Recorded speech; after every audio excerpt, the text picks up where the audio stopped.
I feel like every person has like a chip implanted them. Like, when they buy a computer from Dell or whoever, they install certain chips. I feel like an entrepreneur or business person does have a certain type of chip where they can juggle many things at once. They can think quickly on their feet. They can make decisions and not regret them. And I do think that a business person or an entrepreneur, yes, can do that. And one who's also willing to take the chance, which is really an entrepreneur. They're Right. willing to risk it all. The following is brought to you by Thryv, the end-to-end client experience platform that helps you get the job, manage the job, and get credit.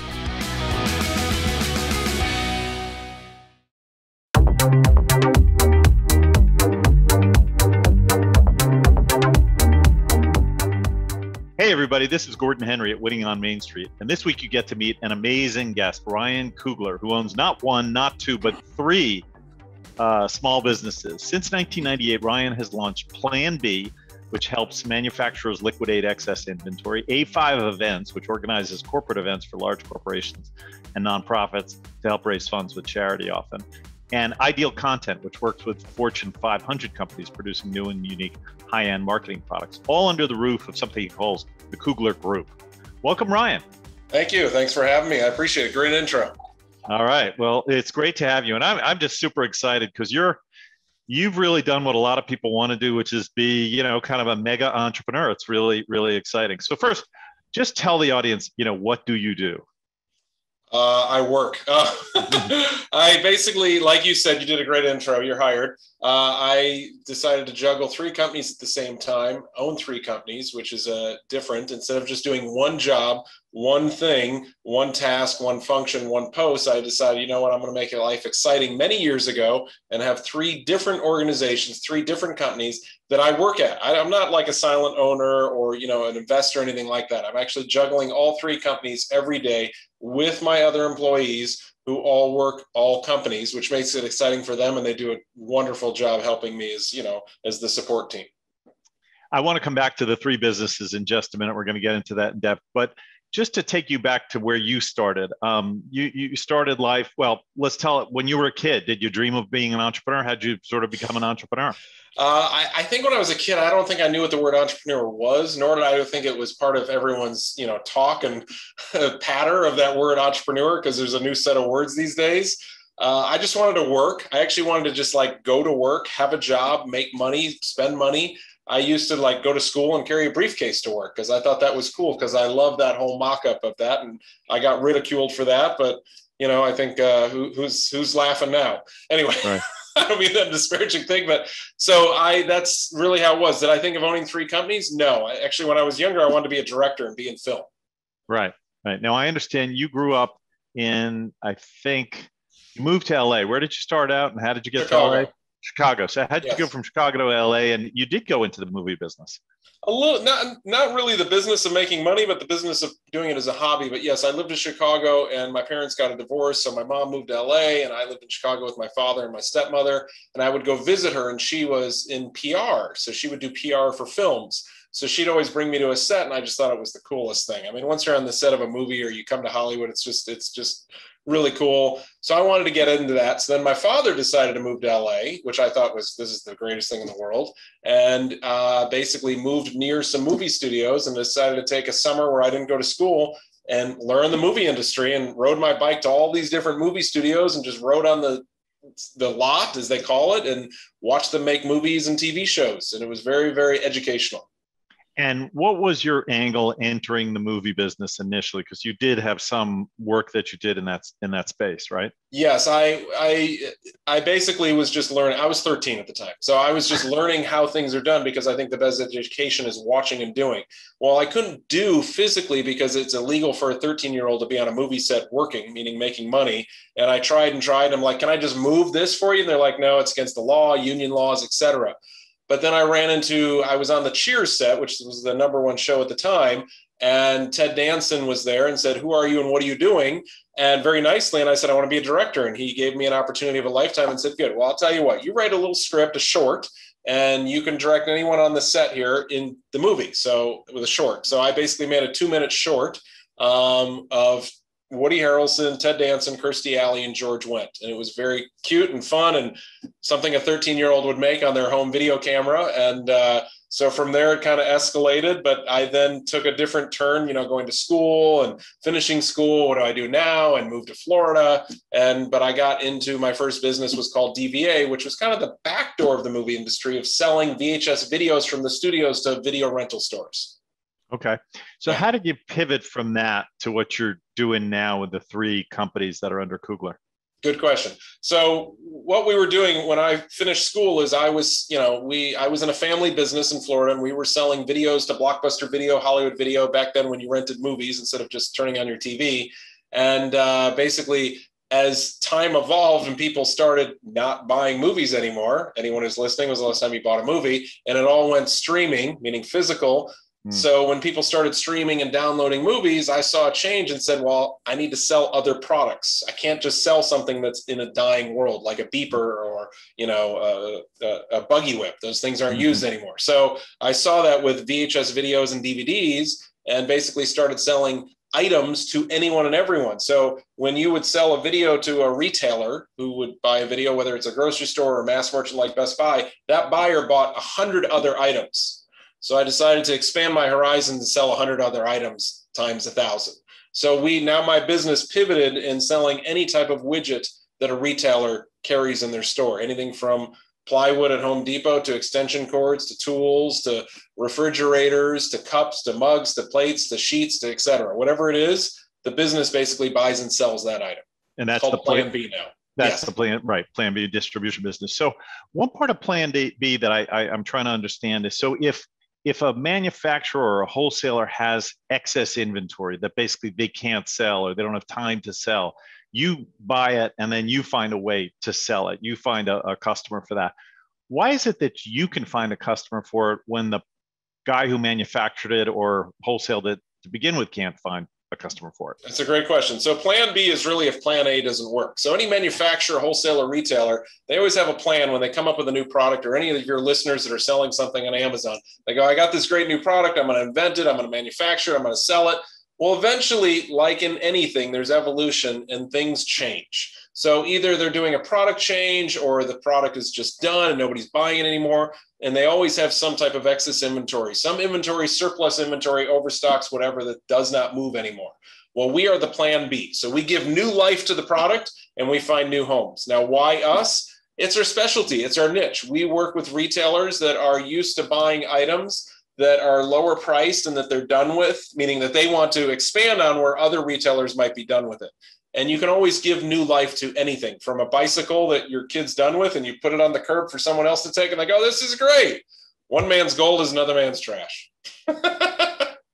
Yeah, I find that to be a really interesting point, that first of all, that you pivoted from your original product to a product that were products that were more still selling, right? That we shouldn't get locked into, our vision for a certain type of product, that there may be, it was more like how you did it or the way you did it as opposed to the product you did it for, and you pivoted that way. But this idea that, it doesn't have to be the hottest product. It could be a secondary product. Like today, of course, iPhone is the hot phone, but there are still people who want maybe a flip phone or some other type of phone if it's cheaper, right? Yes. There's a market for it. There is a niche, there's a market for anything, and that's what we found. Although at certain points you do get to a point where there is no more market, people don't want it. Nobody wants 8-track music anymore. So, right. But yes, we can usually find homes for things where others cannot, because we have networked and expanded. And plus I've been doing this for some, 29, 30 years now. We pretty much know of anyone and everyone that is looking for that type of item. And plus, because we're so well known in what we do, people will call us and say, hey, listen, if you ever get this, call me. I'm interested. I'll buy it, because they know that we're good finders and we procure different types of items. But yes, there's millions of products out there, and there is, if one retailer, one niche, one buyer doesn't want it, there's somebody else who does. It's kind of like a garage sale or yard sale. You're done with it. You open it up to the public and someone walks in and goes, oh my God, I've been looking for this forever. I'll pay you double. So that's the distribution business. Let's turn to the events business. So briefly, what does the events business do? So as a hobby, when I was, started my life and started working and so forth, basically a friend came to me and said, hey, I'm putting on this, charity run locally in LA. Can you just help out? We just need some volunteers. And I was reluctant. And I said, okay, fine. And I started doing it, and it became a fun hobby. It was kind of neat, going and doing these charity events and helping these nonprofits and putting on events. And my role just expanded, and I just took on more. And the event that I was helping with, I became the executive director of the actual nonprofit. And then word got around town in Los Angeles locally that I was a good event producer, that I knew how to put on a good event as well as my team. So then I said, interesting. Well, at the time when I, was turning on plan B and pivoting, I said, you know what, I'm going to start an event company because people are calling me and I'm going to start charging money, and it's just going to be a fun thing because it's kind of neat to do and it's a hobby, and I get to do it in the morning on a Saturday or Sunday morning before my kids even wake up. And it's just fun, the energy of putting on events. So I started an event company, and we started out with 1 or 2 or 3 events. And then right before COVID, we got up to some 30 events a year. And it's basically something, it's almost just like a weekend job that I do. Sure, there's work to be done before the event, which my team helps handle. And then on the weekend, we set it up and we're down 5-6 hours later, and it was a fun gig. And then the third business is a marketing business. And what do you do marketing for? So marketing, we do high-end marketing material for corporations. So basically what we do is a corporation will come to us and say, hey, I need a really cool, snazzy, wow type brochure or some type of marketing collateral that they can send out. And really what we do is we make brochures that when they open, they play a video. So there's an actual video screen inside the brochure that plays, which the screen is like the size of your iPhone or smartphone, and it plays upon opening. So people's message can be communicated that way physically. Yes, it's always fun to send something, via email and so forth, but not everyone opens it and it goes to spam. This is a way to really ensure that it gets into someone's hands. And plus it makes someone go, what is this? Because they're holding something that's playing a video with no wires connected, no cell phone. And they're like, wow, how's this working? So it just kind of makes whoever is the, recipient go, wow, this company's cool, whoever sent this to me. So you have these 3 businesses. Is this a good strategy for other folks out there who are listening? Think, hey, what I should do is start and run 3 businesses because it'll give me a portfolio. Maybe there's some diversification. One does well while the other maybe has not so good times. Is that a good strategy? Do you advocate for that for other people to try that? If you have the brain power, yes. So I think it's good because if you look at any company, any product, any company that has products or services, technically they're doing the same thing. You go to McDonald's and they're selling different types of hamburgers and chicken sandwiches and all that. You go to a retail store, they're selling everything. So they are diversified. You go to, a movie studio releases 12 movies a year in all different genres. They're not just focusing on one thing. So everybody has their niche, but in that niche, yes, they diversify. So I have diversified into 3 different verticals. And so that is the part I suggest even more is, yes, you want to have different products or services you offer, but to offer 3 companies in 3 different verticals is kind of neat because it's not like I'm going to go home sad and go, hey, the industry's dying, the vertical or whatever I'm in, because I am in 2 other industries. I'm in an event business. I'm in a marketing business. So if one goes south, for example, COVID, okay, I own an event business. You can all figure out how my event business did during COVID. So the event business during COVID has died, completely dead. If that was my only business, it'd be very sad for me. But I had 2 other businesses to fall back on, which kept my company, my employees, my support team going and financed and paid through this last year or 15 months. Right. So I find this really interesting. You use one team for all 3 businesses. It's the same. You got a marketing person who does marketing for all 3, distribution, the finance. So how does that work? Because they have to have the brain power and the sort of keep all the balls in the air, just like you do. Yes. So I call it a layered company, and basically we have the same 5 employees that are all doing the same, all 3 companies. So yes, the marketing person, when I give them tasks, I say, okay, this is for my event business. This is for the, marketing business. This is for the, wholesale business. And they do it. And I haven't had an issue. The same thing with my logistics person, who's my right-hand person, who's basically operations. She is basically handling all 3. And yes, we have a meeting for all 3 companies, and she scurries off and does it and does a great job, and finances. The only time it's ever a problem is sometimes, ironically, we will have a business that we do business with all three companies. Then it gets a little confusing. We go, wait, Yeah. which company is this for again? And that is very rare, but does happen. But it's a good laugh in our company, in our walls at that time. Right. That's great. Yeah. So I want to back up the camera a little bit and talk a little bit more about entrepreneurship. As you said, this very hot word now, maybe it wasn't around when we were all kids. Right. Are there certain traits, certain characteristics, certain, mindset that you think makes someone good or not good at being an entrepreneur? Should everybody be an entrepreneur? It's a good question. So it's the same if you ask me is someone a good cook or is someone a good writer?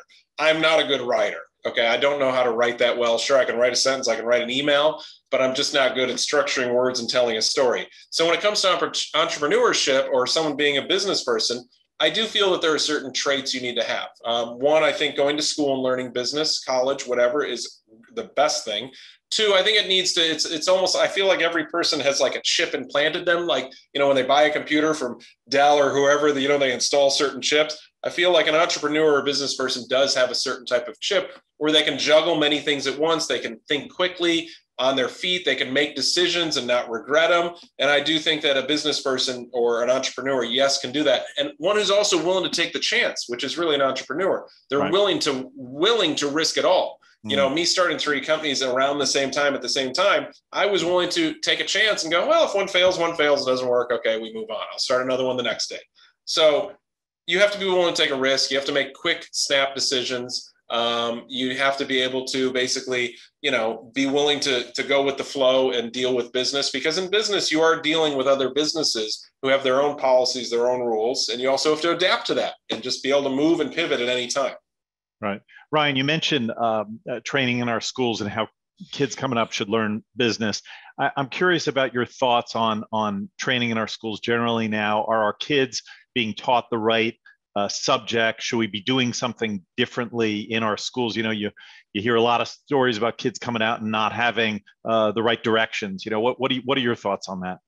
It's a good question. So I think that number one, for the last year, I think schooling had a little pause. So I can't really talk about that. But previous to that, from what I've seen from my two kids who've gone to school, I do not think that business is literally taught in a high school or elementary school, which I can understand why. I do think it's taught more in a college. But I do feel that, and this is something that was requested from the school I went to, is that I think before someone finishes high school, there should be a course or a class that teaches someone how to lease a car, how to get an apartment, how to apply for credit cards, how to job interview. Now, I know some schools do teach that. If people are listening, go, well, my high school did it, that's great. But I know some in general don't, but some don't teach you how to fill out basically to buy a car, okay, or how to fill out a lease. Or sure, a job application, yes, I know they teach that, but I think there needs to be more things about that. Or how to just apply for a business license. I mean, when you want to start a business and you're an entrepreneur, there is so much you actually have to do. You have to call the city, you have to get a license, you have to fill this out. You want to be part of the Better Business Bureau. You want to start networking and joining associations, because the biggest part about business is anyone can have an idea and go, hey, I want to create some new coffee cups. But you got to find the manufacturer. And you got to find the right guy and not get your money stolen. And then two, you also got to find the customer. That's the key. Who are your customers who are going to buy the coffee mugs? Are you going to sell them at a flea market, a local art show? Or do you want to sell them to Target? How do you sell to Target? And you just can't call up a Target store and say, I want to sell to you. There are so many gatekeepers. You cannot get through to people. And that's something else that needs to be taught too, is how do you get around this stuff? Right. Absolutely. So, just picking up on that, should kids today go to college and get, sort of your traditional liberal arts degree, or should they focus more on business? Or third direction, I guess, should more kids today be going to like vocational schools and learning a trade like plumbing or electrician? Because, it seems like there's a shortage of people who can do service type businesses in your house. Which path do you recommend? I've never had that question asked. So that's kind of a good one. I think whatever path they want to choose is number one. But I do feel that the latter of what you just said, which is you're right, there's not enough people who actually know how to do plumbing or electrical or fix or handyman or HVAC systems. I think that is a needed industry. I agree. especially with more people working from home now. That means more people are at home spotting and finding problems with their house and going, hey, I need this done. And it is, I will say, to find a good plumber or someone who is a professional in what they're doing, it's hard because there's not enough out there. It's kind of like and correct me if I'm wrong, but I think in the 1800s and 1900s, there weren't enough doctors and lawyers. Okay. Yeah. So that was a big push. Now today there's plenty. So that's not a problem anymore, but you're right. And I think in the business world, I think there are enough people doing businesses. So that's why I said I agree with the latter. I think that is an industry, a vertical that does need to be filled. And I can't wait for someone to professionally take it over and make like a franchise, or like, in every city and state, they have the XYZ plumber or the XYZ air conditioning guy, but I know it's more localized. Yeah, absolutely. Hey, this is awesome. We're going to go to a quick break, and we'll be back in a minute with more from Ryan Kugler.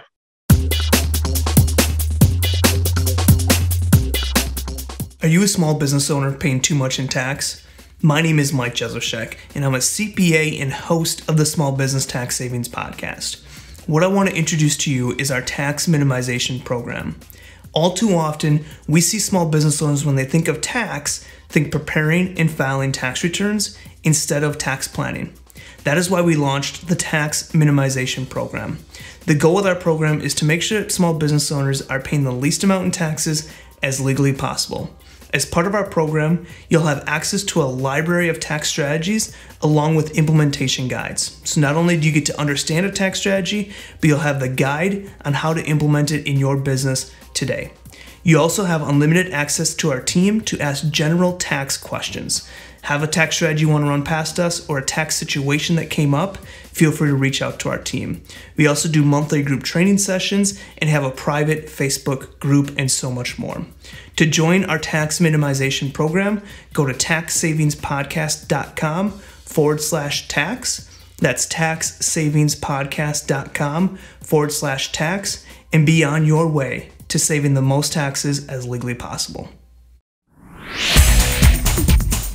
This episode of Winning on Main Street is brought to you by Thryv, the end-to-end client experience platform that includes everything small business owners need to meet their customers' expectations. Thryv's award-winning and fully mobile interface delivers technology previously reserved for big business to the fingertips of small business owners nationwide. Thryv's built specifically for small business, but there's nothing small about what it can do.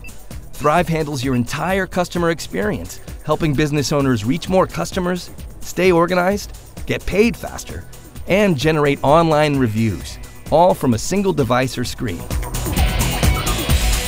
To learn more about Thryv, visit winningonmainstreet.com and click on Get a Demo. When it comes to software to run your business, there's no comparison. Check out Thryv today.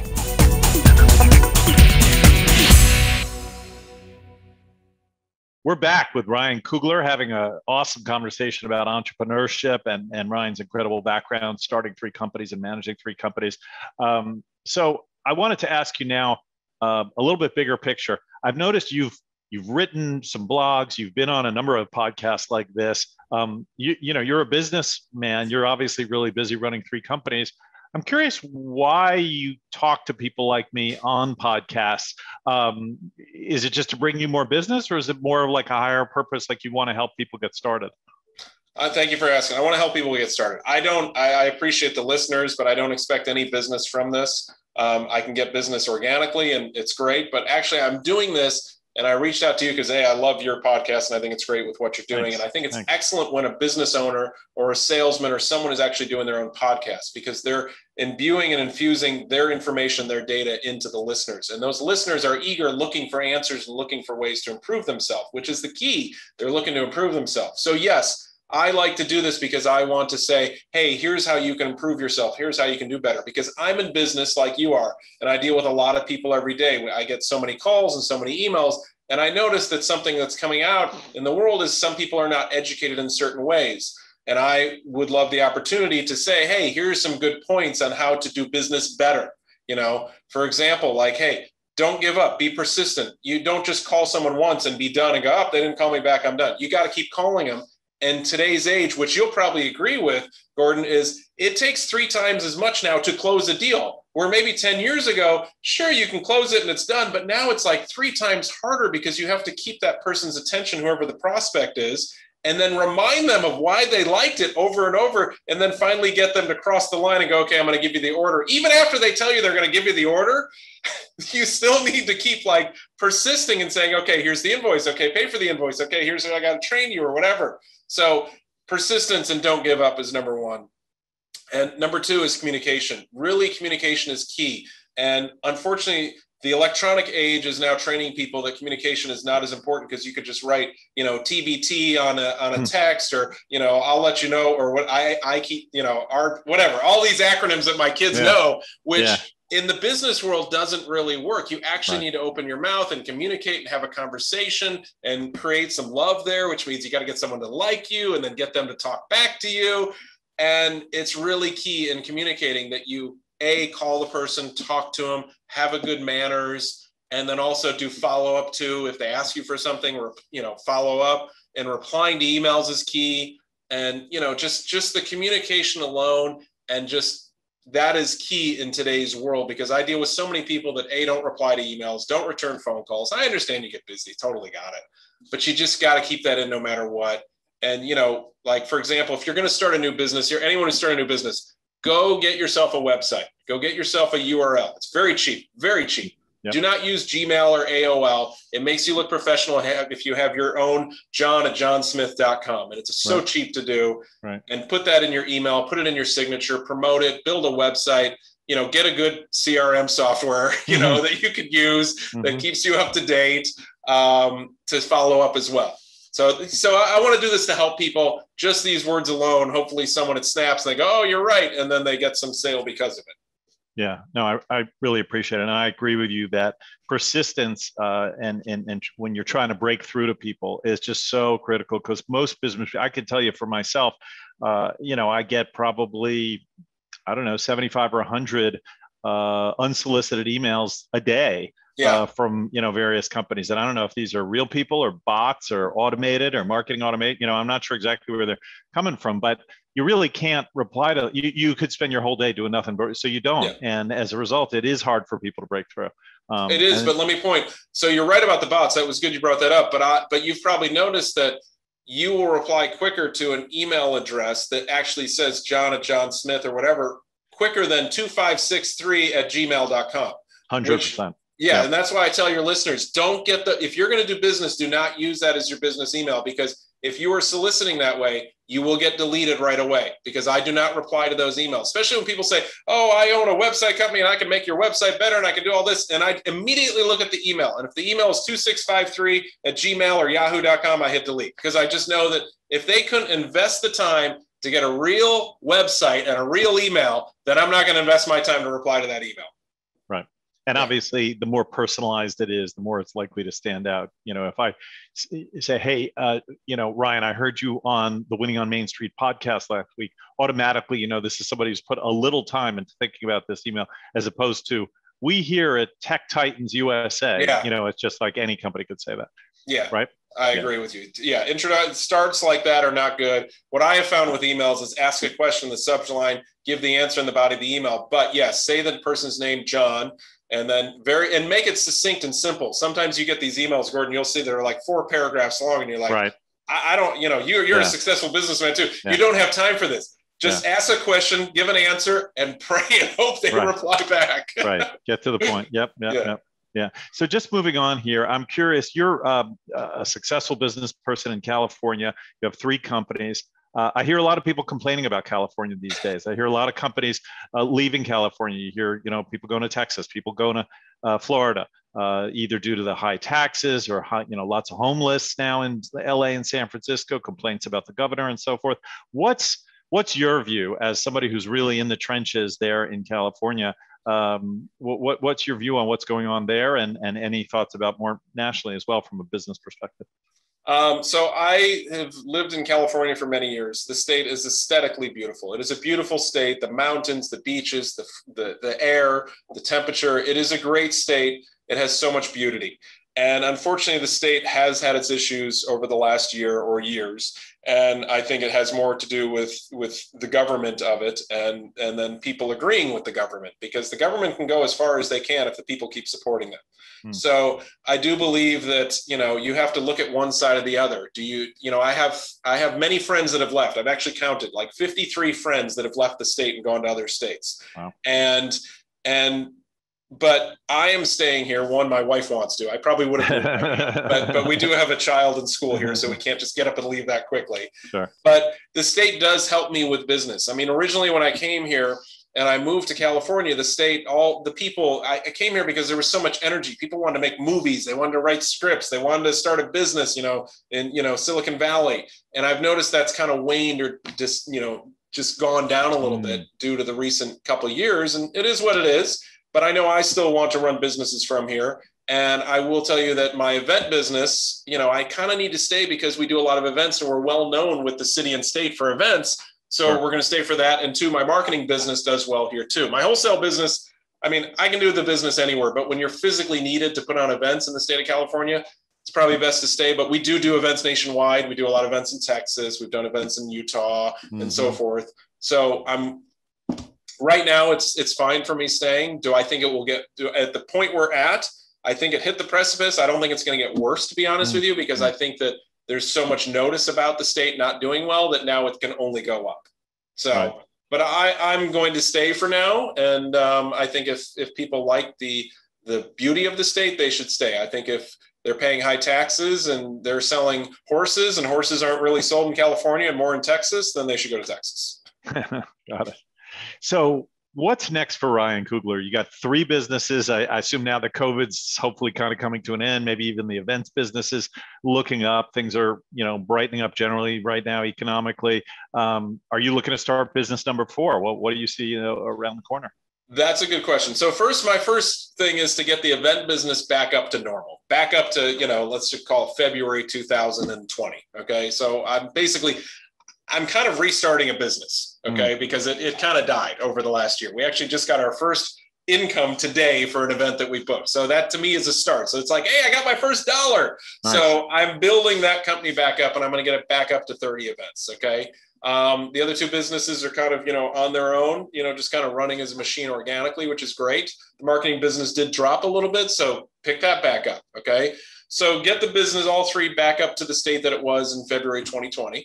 And then from there, then go back to the original, plans of, okay, let's double the business. Would I do a 4th business? I've always wanted to do a 4th business and I've always looked for a 4th business. Ironically, it's kind of, a detriment to my life, but I would like to find a product that I can manufacture and sell. Yeah. Being that I'm in the closeout business, I don't have to close out my own product, but I would love to do that. So I am always looking for the right item, and being that I have such a vast education on what products sell and what don't, and what retailers buy and what retailers don't, I'm very picky. So I've been around the block there, so I know what I want.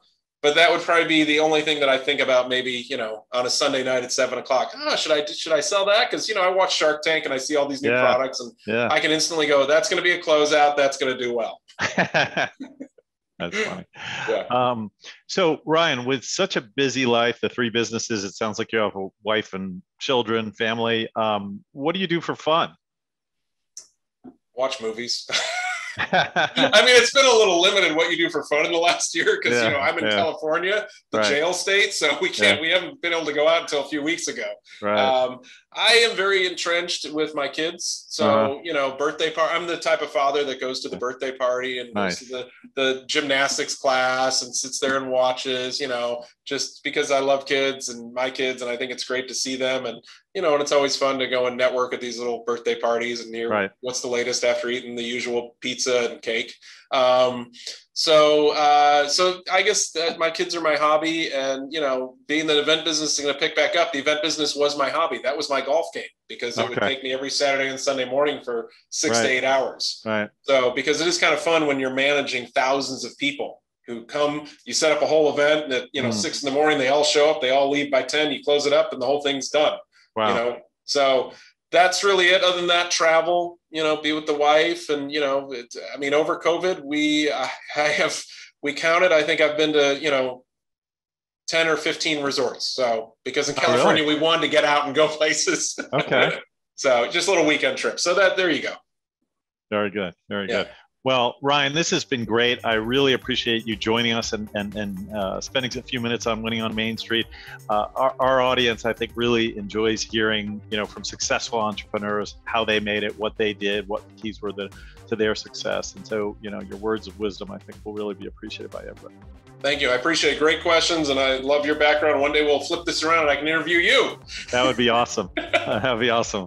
Well, thanks again. So if you enjoyed this podcast, please subscribe and tell a friend or colleague to subscribe and leave us a 5-star review. We'd really appreciate it. Until next time, make it a great week.